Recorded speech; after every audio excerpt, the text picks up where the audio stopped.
할렐루야. 2025년 봄학기 AU 세 번째 체프 시간 가운데 나오신 우리 모든 학우님들 환영하고 축복합니다. 오늘 이 시간 우리가 다 함께 Amazing Grace, 나 같은 죄인 살리신 찬양하며 체프 시간으로 나아가도록 하겠습니다.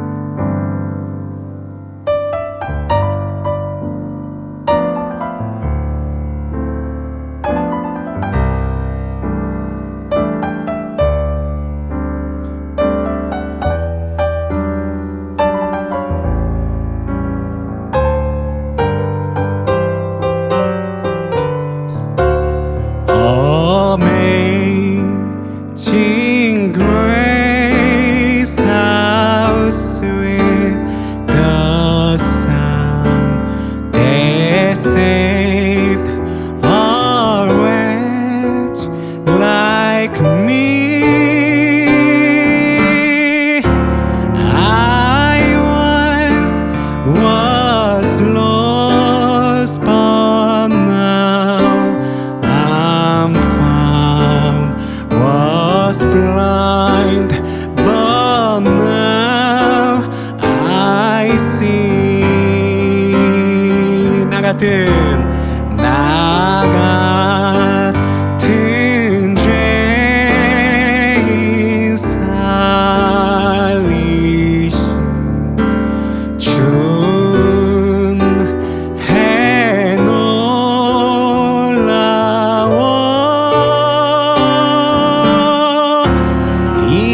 잃었던 생명 찾았고 광명을 얻었네.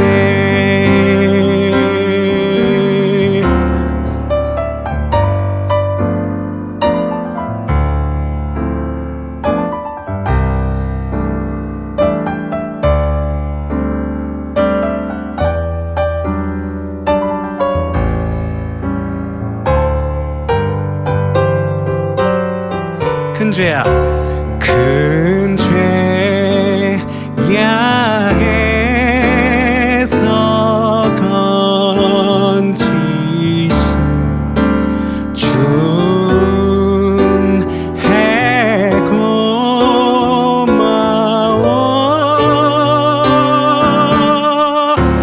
나 처음 믿은 그 시간 귀하고 귀하다.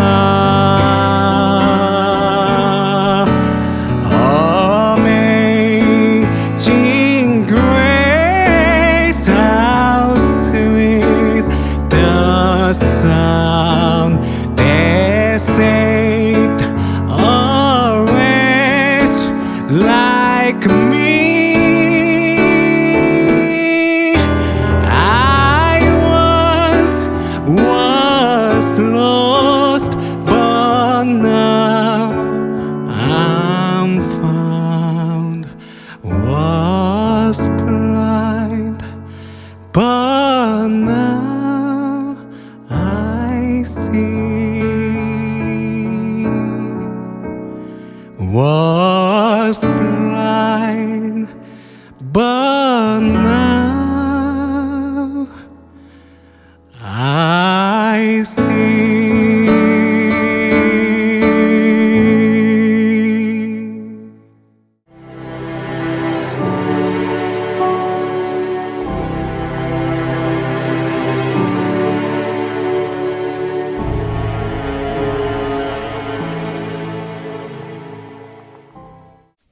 샬롬. AU 모든 학우들에게 우리 주님의 은혜와 평강을 전합니다. 저는 은혜샘 교회를 섬기고 있는 표희곤 목사입니다. 저희 딸이 7학년 때쯤인가 어느 날 학교에서 돌아오더니 저에게 한 가지 질문을 했습니다. 그날 친구들과 함께 자기 아버지들의 샐러드에 대해서 이야기를 했나 봅니다. 어느 날 집에 오더니 아빠, 인컴이 어느 정도냐고 이제 물었습니다. 제가 대답을 해주지 않자 게스를 하더니 결국은 그 근처를 알게 되었습니다. 그리고는 저에게 이렇게 말했습니다. 아빠, 내 친구 아빠들 중에서 아빠 인컴이 제일 작아.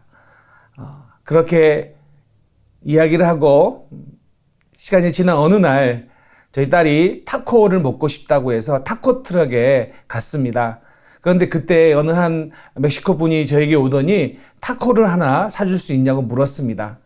저는 그분에게 타코를 사주면서 God bless you, Jesus loves you 라고 인사를 하면서 함께 잠깐의 이야기를 나눴습니다. 그리고 났더니 저희 딸이 저에게 묻는 겁니다. 아빠, 인컴도 별로 없으면서 왜 사주냐고 묻는 거죠. 왜냐면 그때 주변에도 다른 사람들도 있었는데 왜 아빠가 하필 그걸 사주냐고 이렇게 물은 거죠. 제가 그때 이렇게 대답을 했습니다. 아빠 목사님이잖아. 저는 살아가면서 그리스도인, 목사, 이것이 저의 정체성이라고 생각하며 살아갑니다. 그리고 이 정체성이 제가 살아가는 저의 삶의 기준이 됩니다. 여러분들은 그리스도인으로서 여러분의 삶에 얼마나 그 그리스도인이라는 정체성 그리고 그 기준이 얼마나 강하게 나타나고 있습니까? 아디아포라라는 헬라어가 있습니다. 이것은 가치 중립적인 것 그리고 대수롭지 않는 것이라는 뜻입니다. 여기에 해당하는 것들이 이런 것이죠. TV, 오락, 영화. 사실 이런 모든 것들은 가치 중립적인 것입니다. 이것 자체가 죄는 아니지요. 그러나 이것을 어떻게 사용하느냐에 따라서 죄가 될 수 있는 것입니다. 그런 가치 중립적인 것을 아디아포라라고 말합니다. 원래 이 아디아포라는 음식이나 절기에 주로 적용되어서 사용되었습니다. 그러나 당시 헬라인들과 로마인들은 성적인 것에 대해서 가능하다, 자유하다라는 그런 생각을 가졌습니다.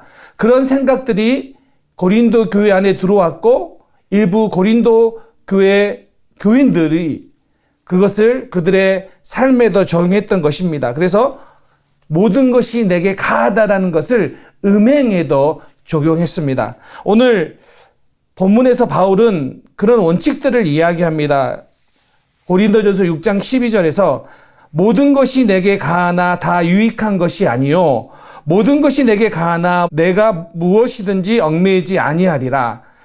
10장 23절에서도 비슷한 구절이 나오죠. 모든 것이 가하나 모든 것이 유익한 것이 아니요 모든 것이 가하나 모든 것이 덕을 세우는 것이 아니니. 이런 말씀이 나오죠. 6장은 음행에 관한 것이고요. 10장은 우상 제물에 관한 것입니다. 그러니까 이렇게 볼 수 있죠.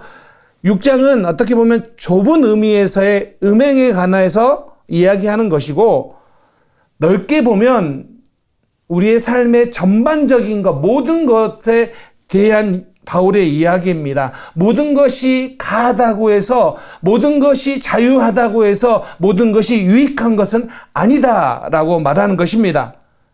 바울의 이야기를 들어보면 분명합니다. 모든 것이 허용된다라는 그 주장은 인정을 합니다. 그러나 모든 것이 허용된다고 해서 다 유익한 것은 아니다라고 말하고 있습니다. 오늘날 우리가 살아가는 이 시대는 아디아포라가 많은 때입니다. 이럴 때 우리의 신앙생활에 있어서 어떤 중심을 가지고 어떤 기준을 가지고 살아가야 될까요? 먼저는 오늘 말씀을 통하여 우리가 교훈을 받아야 되는 것은 바로 영적 분별력이 있어야 된다는 것입니다. 자, 일부 고린도 교인들이 이야기하는 것, 모든 것이 허용된다라는 그 주장에는 그들의 탐욕이 숨겨져 있었습니다. 그러니까 겉으로는 모든 것이 가하다라고 말하고 있지만 그 안에는 그 말을 하게 된 그 동기에는 탐욕이 들어 있었다는 뜻입니다. 원래 지금 이 모든 것이 가하다라는 이것은 음식에 사용해서 나는 어떤 음식도 먹을 수 있다라는 그런 뜻이었습니다. 그러나 이번에는 이 자유를 성에 적용했습니다. 성적에 적용하다 보니까 어떤 일이 일어나고 있습니까? 음행에 대해서도 자유하다라고 자기 합리화를 하고 있다라는 것입니다. 자, 그런데 여러분, 자유를 누리는 것, 거기까지는 맞지요. 그러나 제 지배를 따라가는 것이 자유는 아니라는 거예요. 12절 후반부에 이렇게 나옵니다. 모든 것이 내게 가하나 내가 무엇에든지 얽매이지 아니하리라. 자, 여기에서 얽매이지에 해당하는 헬라어가 엑수시아조인데 이것은 누구의 통제 아래에 놓이다라는 뜻입니다. 즉 모든 것은 할 수 있다라는 고인도 교인들의 말은 자유에 대한 것 같지만 사실은 죄의 지배를 따르고 있는 모습을 표현하고 있는 것입니다. 즉 욕망을 따라 살아가고 있는 삶을 이야기하는 것입니다. 자유는 자신의 욕망을 채워도 좋다라는 면허가 아닙니다. 지금 그들의 내면에는 탐욕으로, 욕망으로 가득 차 있고 그것을 입으로 겉으로 표출할 때 자유를 이야기하고 있는 것입니다. 근데 여러분, 탐욕은 그래서 우리의 영적인 분별력을 상실하게 한다라는 것입니다. 그래서 바울은 이렇게 말하죠. 탐심은 우상 숭배이고 또 로마서 1장에 보면 하나님을 그 마음에 두기를 싫어하는 사람들의 특징이 바로 뭡니까? 탐욕, 탐심에 대한 이야기입니다. 제가 읽은 어느 책에 이런 이야기가 있습니다. 여러분, 메이저리그 선수가 된다는 것은 엄청나게도 어려운 일입니다. 그런데 메이저리그 선수들 중에서 일부는 더 실력을 키우기 위해 명예의 전당에 오를 정도의 실력을 갖기 위해 스테로이드나 기타 약물을 복용한다라는 것입니다. 그런데 이런 설명이 있어요. 미국 고등학교 야구 선수들이 약 45만 명이고 대학까지 합치면 약 46만 명인데 그들 중에서 프로야구, 미국 프로야구에 들어가게 되는 경쟁률이 3,700대 1이랍니다. 3,700대 1. 자, 그런데 3,700대 1의 경쟁률을 뚫었다고 해서 메이저리그 선수가 되느냐? 아니라는 거예요. 그렇게 프로야구에 진출하지만 그들이 마이너리그부터 시작해서 메이저리그, 이렇게 말할 수 있죠. 메이저리그 로스트에 단 하루라도 등록된 선수를 보면 약 5에서 6%밖에 안 된다는 거예요. 즉 하루라도 메이저리그 선수로 등록된 이 사람들을 커피 한 잔의 선수라고 말하는데 여기까지 가기도 쉽지 않다라는 거예요. 그런데 메이저리그 선수가 되었는데 그것도 어려운데 매일 경기에 나가는 선수가 된 것, 그건 더더욱 어려운데 그 정도에 만족하지 않고 명예의 전당에 오르기 위하여 그들은 약물을 복용한다라는 거예요. 오히려 그 결과 몸이 축나고 평판이 나빠지기도 합니다. 이것이 바로 탐심에서 비롯된 일들이죠. 여러분, 우리의 삶에도 마찬가지입니다. 우리는 아디아포라, 많은 삶의 영역, 우리가 선택하고 우리가 해야 되는 것들이 많습니다. 그런데 이것들이 절제와 연결되지 않으면 탐욕으로 이어지기 쉽다라는 것입니다. 그래서 우리가 살아가는 동안에 영적 분별력이 왜 중요하냐? 그것이 있어야지만이 이 아디아포라의 영역에 있는 많은 것들 가운데에서 우리가 올바른 신앙생활, 올바른 믿음의 성도의 삶을 살아갈 수 있기 때문입니다. 자, 그러면 이 영적 분별력을 가지고 무엇을 분별해야 되는가? 이게 중요하죠. 무엇을 분별해야 되는가? 자, 우리의 삶의 기준, 그 기준을 분별해야 되는데 그 기준은 뭐냐? 하나님의 영광이라는 것입니다. 19절, 20절 읽겠습니다. 너희 몸은 너희가 하나님께로부터 받은 바 너희 가운데 계신 성령의 전인 줄을 알지 못하느냐? 너희는 너희 자신의 것이 아니라 값으로 산 것이 되었으니 그런즉 너희 몸을 하나님께 영광을 돌리라. 자, 이 의미가 이런 것이죠. 다른 사람에 의해서 값을 주고 구매했으니 이제 소유권이 이 주인에서 다른 주인으로 이전된 것을 말합니다.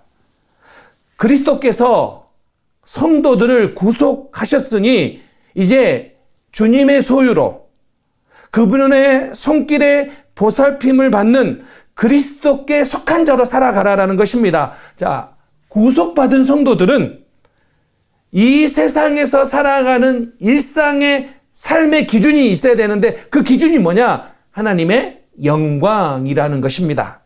자, 그런데 여기에서 우리가 착각하지 말아야 되는 게, 오해하지 말아야 되는 게 있습니다. 하나님의 영광을 돌린다라는 것입니다. 흔히 사람들은 돈을 많이 벌거나 높은 자리에 올라가거나 성공하면 그것으로 하나님께 영광 돌릴 수 있다라고 말을 합니다. 자, 그런데 여러분, 우리가 주목해야 될 말이 있습니다. 영광이라는 히브리어 단어는 카보드인데, 자, 이 카보드가 하나님과 관련해서 사용될 때, 여호와의 영광이라고 특별히 사용될 때, 출애굽기 16장 7절 10절에서 나오죠. 바로 그 뜻은 여호와가 바로 영광이란 뜻입니다. 무슨 말일까요? 세상에서 성공해야지만이 하나님의 영광을 드러낸다라는 뜻이 아니라는 거예요. 그 이름 자체가 영광이라는 거예요. 자, 그러면 그 하나님을 믿는 우리들은, 예수 그리스도를 구주로 고백한 우리들은 어떻게 살아야지 하나님께 영광을 돌릴 수 있을까요? 오늘 고린도전서는 우리에게 그런 말씀을 주고 있습니다. 고린도전서 10장 24절. 누구든지 자기 유익을 구하지 말고 남의 유익을 구하라. 10장 31절. 그런즉 너희가 먹든지 마시든지 무엇을 하든지 다 하나님의 영광을 위하여 하라. 마태복음 5장 16절. 이같이 너희 빛이 사람 앞에 비치게 하여 그들로 너희 착한 행실을 보고 하늘에 계신 너희 아버지께 영광을 돌리게 하라. 어떻게 살아야지 우리의 기준이 하나님의 영광이 됩니까? 다른 사람을 배려하고 그들에게 선한 일을 행하고, 이런 우리의 삶의 기준이 예수 그리스도가 될 때, 예수 그리스도로 인하여 우리의 삶의 타인을 위하여 다른 사람을 배려하고 다른 사람을 향하여 선한 행위를 할 때 하나님께 영광이 된다라고 기록하고 있습니다. 여러분, 하나님을 영화롭게 하기 위하여 우리의 삶에 그 하나님의 영화로움을 위한 삶이 우리에게 담겨져 있지 아니하면 모든 것이 헛된 것이 됩니다. 우리가 예수를 믿고 하나님의 자녀가 되었다면 우리는 질문을 던져야 됩니다. 하나님의 영광을 위하여 나는 남을 배려하고 있는가? 하나님의 영광을 위하여 나는 어떻게 선함을 나타내고 있는가? 이런 고민들이, 이런 질문들이 우리의 삶에서 나타나기를 소망합니다. 바로 그 하나님의 영광을 위한 나의 기준, 그것을 분별할 수 있는 영적 분별력이 필요한 시대입니다. 우리 AEU 모든 학우님들의 삶 가운데, 또 사역 가운데 열심도 있어야 되고, 또 우리가 수고로움도 있어야 되지만 무엇보다도 우리의 기준, 성도의 기준, 하나님의 영광이 변질되지 아니하고 하나님의 영광을 위하여 믿음으로 살아가시는 우리 모든 학우님들 되시기를 주님의 이름으로 축원합니다. 아멘. 기도하겠습니다. 하나님 아버지, 감사합니다. 세상에 많은 소리들이 들리는 이때, 세상에 많은 의견들이 들리는 이때 우리는 무엇을 기준으로 삼고 살아야 됩니까? 하나님의 영광을 위해 부름받았음을 기억하며 살아가게 하여 주옵소서. 우리가 공부도 해야 되고 사역도 해야 되고 우리의 직장생활도 해야 되는데 많은 일들이 있지만 그것 가운데 오직 우리의 삶의 기준은 예수 그리스도, 그분을 통하여 하나님께 영광 돌리는 삶 되게 하여 주옵소서. 그러한 믿음의 삶, 승리의 삶 살아갈 수 있도록 하나님 은혜 내려 주옵소서. 예수님의 이름으로 간절히 기도하옵나이다. 아멘.